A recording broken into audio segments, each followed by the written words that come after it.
The two qualified Asian teams, Crazy Raccoon and Team Falcons, were by far the strongest at the Dallas Major. These teams were so strong that the only teams that could take maps off them were each other. Both NA and EMEA failed to take a map in every single match. Korea was that far ahead. With that said, in their first meeting in the upper bracket final, Falcons narrowly defeated Crazy Raccoon 3-2, with one of those maps, the first map, being Oasis. The round that was specifically devastating for Raccoon was Oasis City Center, where Junbin pulled out the ball and Falcons swiftly won 100-0. After losing that match, Crazy Raccoon weren't deterred. They casually 3-0'd SSG and met Falcons once again in the grand finals, with the same exact map pick as before, Oasis. And to begin, we have City Center, the sub-map Falcons previously won 100-0. Ball clearly didn't work last time, so Junbin needed to take a different approach. Most might have expected Amalgamir, but this wasn't the case. Junbin decided to walk out of spawn on what would be considered a throw pick, and he did this during the grand finals of Dallas OWCS. And here's how he made it work. The round begins. Falcons are on their typical Malga composition, the only minor difference being Proper on Tracer rather than Genji. This might be a personal preference, but I would chalk it down to Tracer being more effective on City Center specifically. She is slightly better at closing the longer sightlines present on the map. There's also the fact that Tracer is stronger into ball comp, the composition previously played by Crazy Raccoon on the map, so this likely also influenced Proper's decision. Both teams begin by rotating towards the open high ground lane, and Stalker, using the safety of his dig, scouts Junbin on Roadhog, a completely unconventional pick. Raccoon intentionally lay low here. If they take a head-on fight with Smurf on Malga early on, they'll lose, so their goal is to bait and punish any mistakes made by Falcons.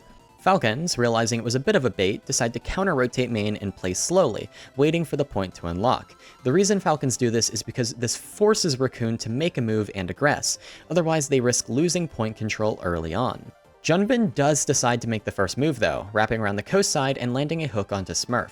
With the support of Churong, Junbin attempts to kite away, while Raccoon focuses the majority of their damage onto Smurf, which forces an immortality from Fielder. In a last desperate effort, Junbin lands a hook onto Proper to try and allow another member of Raccoon to finish the kill, since he was out of ammo and knew that he would die before he could reload. Junbin may have fallen, but the kill wasn't free. Smurf chased too hastily and was traded out immediately by Heesang, evening out the fight.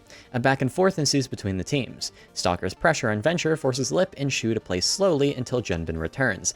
By the time he does return, it's too late. Stalker had picked up a kill onto Lip, and Proper finished Heesang. There's a key moment at the end of this fight for Raccoon though, Junbin's hook kill onto Fielder. This one kill places Falcon's primary form of healing back into spawn, and the fastest way to get Fielder back into the fight is to send Chio to pick him up. These few seconds present an opportunity for Crazy Raccoon to push through the initial choke and reach the point, meeting absolutely no resistance from Falcons, who are forced to play safe while Fielder is taxied back. Fielder and Chio soon return, and now Falcons look to re-engage, now essentially the attacking team. Falcons attempt a rotation through this open space here, but Falcons are ready. Shu throws down a Kitsune on the path of the rotation, and Junbin lands a key hook onto Chio, with the Lip securing the kill. Heesang cleans things up, and Crazy Raccoon win this fight, leaving Falcons with 40%. For the next fight, Falcons are approaching a 5 ultimate bank. This fight will not be easy for Raccoon. This time, Falcons rotate around the far side into the enclosed lane, allowing them to avoid Junbin's hook and avoid a punish like the last fight when they tried to cross open space. This is actually the reason why this is one of the few maps where Hog might just work. You have long sightlines throughout this submap, as well as many different angles of attack surrounding the point. It's a perfect environment for Hog to punish rotations and take short, unexpected flanks. Proper initially rotates with Falcons, then splits off to the right. At this exact moment, Junbin predicts that Proper will re-peek and throws the hook out to max range. And oh my goodness, that actually hit. The hook lands, and Proper ends up directly on top of Junbin's trap that he had actually placed 10 seconds prior. Proper's gone, Crazy Raccoon are now up 1, and Pulse is out of the equation. Falcons engage in an attempt to trade with Stalker's Tectonic Shock, but Junbin casually walks away, generally unconcerned. Now, Falcons are forced to disengage into the closed lane to allow Smurf to regain HP. While Falcons are occupied with the rest of Raccoon, Junbin decides to go for a casual stroll, wrapping around the Falcons' right flank. Junbin walks in and confidently lands a hook onto an unexpected Smurf, who immediately attempts to escape. But, oh no, not again. The potted plant. Yes, this potted plant right here, this is how Raccoon managed to win this fight. A potted plant. We've seen plenty of map geometry kills on this channel before, and I believe this is number 3. Anyways, back to it, Junbin quickly realizes Smurf is stuck and uses Whole Hog, pinning him against the wall. And without Cardiac Overdrive available, Smurf is beyond screwed. Trades go through, and Heesang and Fielder both fall. Junbin lands a decisive hook onto Proper, finishing him off with the remainder of his Whole Hog, and that makes all the difference. With this fight finished, we can see that Falcons have absolutely devastated their own ultimate economy, only left with Smurf's Cage, while Raccoon have Deadeye, which is notoriously strong against Cage, as well as closing in on Kitsune, which is also a great counter to Cage. Fielder also makes a quick swap off of Baptiste onto Kiriko. This doesn't really change much though. Now, let's talk a bit about the spawn area of this map, because it is quite unique. You have a massive void between the 2 different lanes that the attacking team can walk through. There just so happens to be a Mega Pack here as well, on a small little bridge, which also has LOS, line of sight, of both lanes. This is a perfect little spot where you can use Hog to punish mistakes on rotations. Just as Junbin reaches this position, Smurf just so happens to be taking a stroll through one of these lanes. A quick long-range hook, and Falcon's Malga is sent right into the void, forcing an immediate reset. We also see another quick swap. Stalker switches from Venture over to Tracer. Raccoon keep up the pressure. They understand that Falcons lack range damage, so they can afford to play more forward, also turning the spawn area into a bit of a shooting range for Lip on Cassidy. They get the poke they want, and then they can back off. Anticipating a rotation through the main door, Junbin throws down a trap and swings with a hook, narrowly missing. With that, Raccoon know that they need to back off and wait for their next chance to punish. Falcons use this opportunity to rotate up high ground, clearing Lip.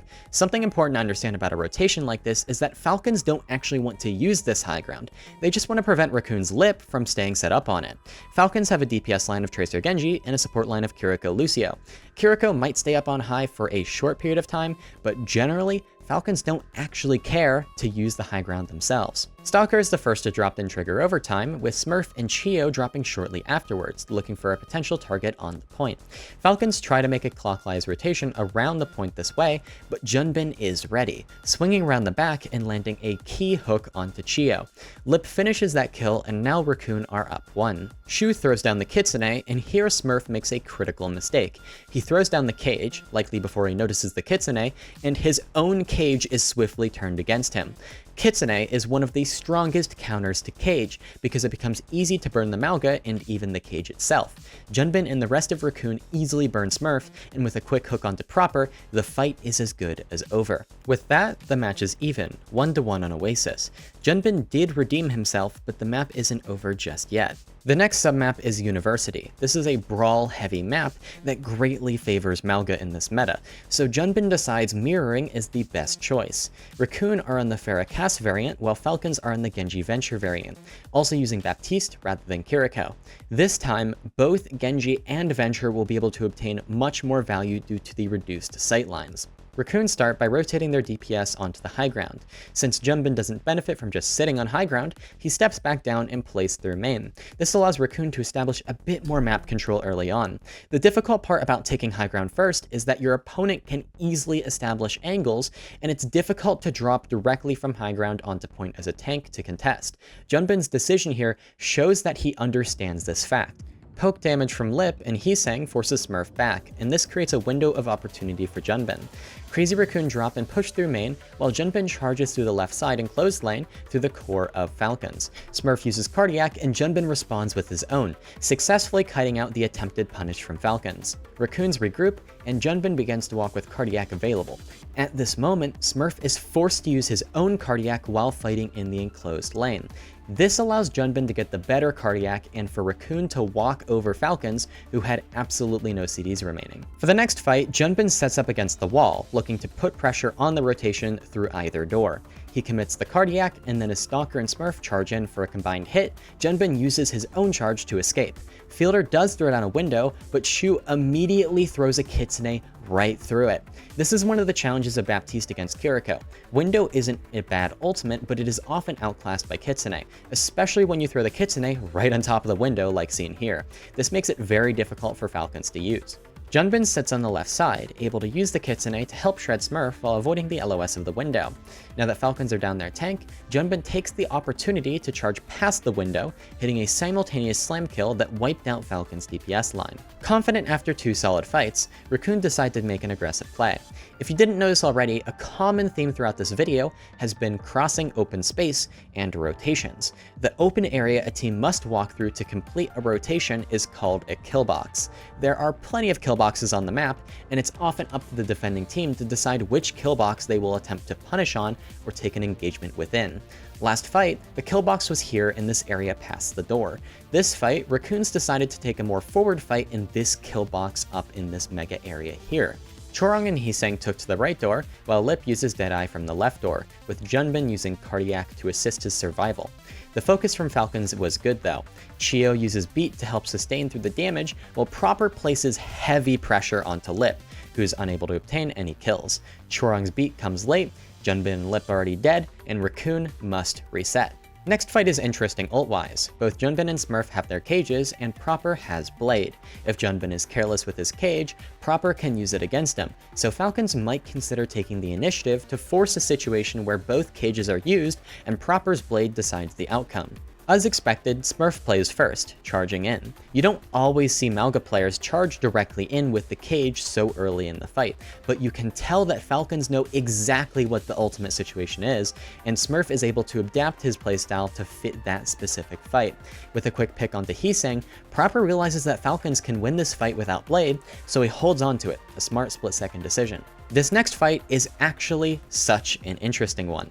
Falcons decide to take the aggressive kill box, and as they swing out, Junbin charges back and Proper engages with Blade. Realizing all of Raccoon had already disengaged, Proper decides to give up on Blade and back off, prioritizing his life over a potential greedy Blade kill.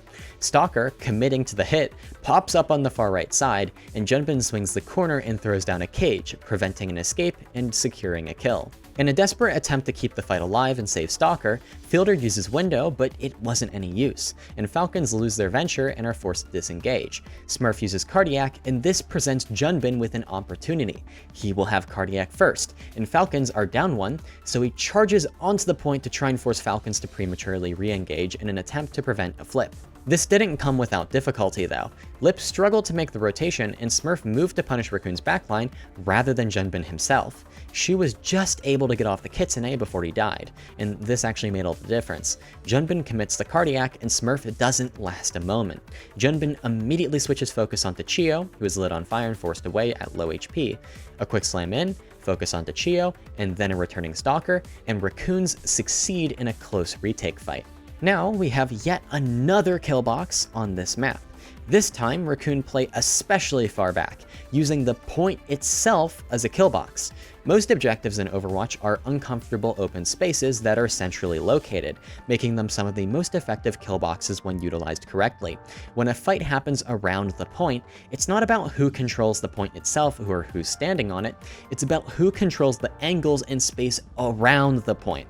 The team with the better angles and map control surrounding the point will also be able to capture it the easiest. Using the point here makes sense. It'll be easier for Lip to use his Deadeye effectively. It's still doable in the forward kill box, but a bit more difficult as we saw in that fight that Raccoon lost, so it makes sense that they changed their strategy this time around. Now, Falcons want to break this, so their first move is to send Stalker through the enclosed lane on a flank to use Tectonic Shock. I love the response from Raccoon here. They decide to do absolutely nothing. Junbin sits in the same spot, Raccoon's backline avoids the ult, and Stalker is forced away empty-handed. Once the ultimate ends, Junbin uses Cardiac Overdrive while both Lucios trade beats. Falcons do play this well. A key immortality field as well as pressure from Proper allow Falcons to sustain through the Deadeye and Barrage, and Junbin is left all alone. He attempts to escape but is unable to, ending up a little bit staggered. Now, get ready for one of the closest fights OWCS had to offer. Raccoon still have time, but not much, with 90% on the board for Falcons. Raccoon make a desperate rotation through the first kill box, and Falcons are ready to punish. Fielder throws down the window, and Junbin has to full send with charge to try and make it through the rotation. Shum uses TP to skip the rotation and meet Junbin, crossing the spaced pass window. Smurf immediately moves to meet Junbin, and the two take a head-to-head cardiac duel. Proper also uses Blade, removing Raccoon's primary source of healing. Focus on Smurf was good though, and Junbin managed to trade, dying to Proper shortly afterwards. Proper is then marked by both Chorong and Heesang and attempts to dash away. Fielder keeps him up, but quickly falls to lip on Tracer.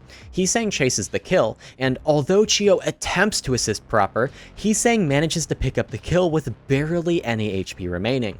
Stalker takes down lip on point, and then Heesang does the unimaginable and somehow picks up a kill onto Chio, who was chasing the kill but couldn't finish it.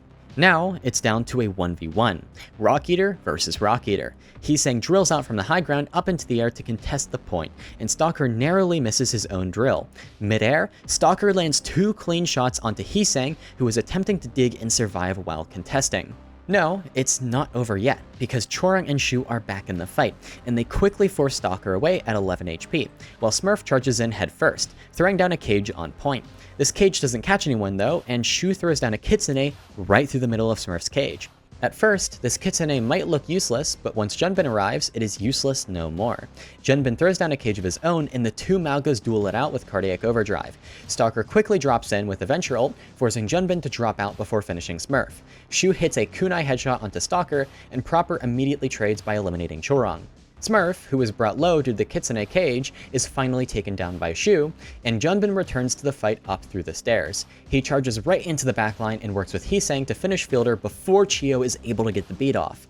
Chio and Proper approach the backline looking for any sort of trade, but with Stalker's Tectonic Shock and a fully healthy Raccoon backline, they aren't able to find anything. With that, Crazy Raccoon took the first map Oasis 2-1, a map that they had previously lost 0-2 in miserable fashion. Crazy Raccoon went on to win the Grand Finals match 4-2 against Falcons, a more dominant victory than Falcons' win earlier that day. What I find interesting looking back at this match is seeing how both Falcons and Crazy Raccoon were willing to completely shift their compositional approach between the two matches on the same exact day.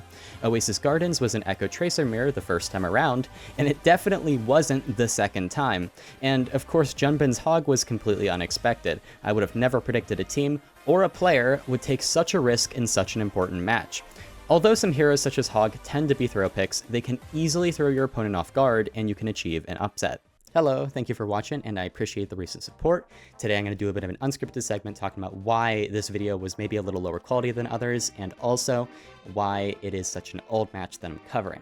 So, these matches were from Dallas OWCS, which was the last major tournament that occurred, and basically, right now we're in a bit of a content drought where I don't have many matches on the current live patch that I can go ahead and do analysis for with the replay codes at my usual level of quality. So I'm using the old OWCS matches. Now, I know I'm going to get questions about this. Are you going to do analysis for the EWC tournament that's going on? And if you don't know what that is, I'm not surprised. They really did not advertise it well, which is honestly a good thing, if anything. But the EWC tournament, I'm not going to be doing any videos for it, no co-streaming, anything like that. There's 2 reasons. The first one is moral reasons. I'm not going to go into that, but I think you can get the idea. And then the second reason is that they're not really supporting creators in the first place, so there's no reason for me to go out of my way to support the tournament by making videos in a very, very difficult environment. I reached out to the tournament admins, and they basically told me, no, you won't be getting OPR access. Nobody will be getting OPR access other than the players. You won't be able to use the replay codes, and what that means is that making my videos is going to be difficult. It's just like Dallas, and on top of that, there's no guarantee that there's going to be any OBS Sojourn replays on YouTube, anything uploaded like that. And if I don't have player POVs on top of the match broadcast, it is essentially impossible for me to make a video of any sort of quality, especially about a specific player, because I need that player's POV at all points in time to be able to do a true analysis and talk about a player the whole way through a match. So, basically, long story short, I'm going to be covering some older matches from OWCS for a little bit, maybe some newer matches as well from Face It League Season 2, and we won't be covering anything from the EWC tournament currently happening. Thank you for watching.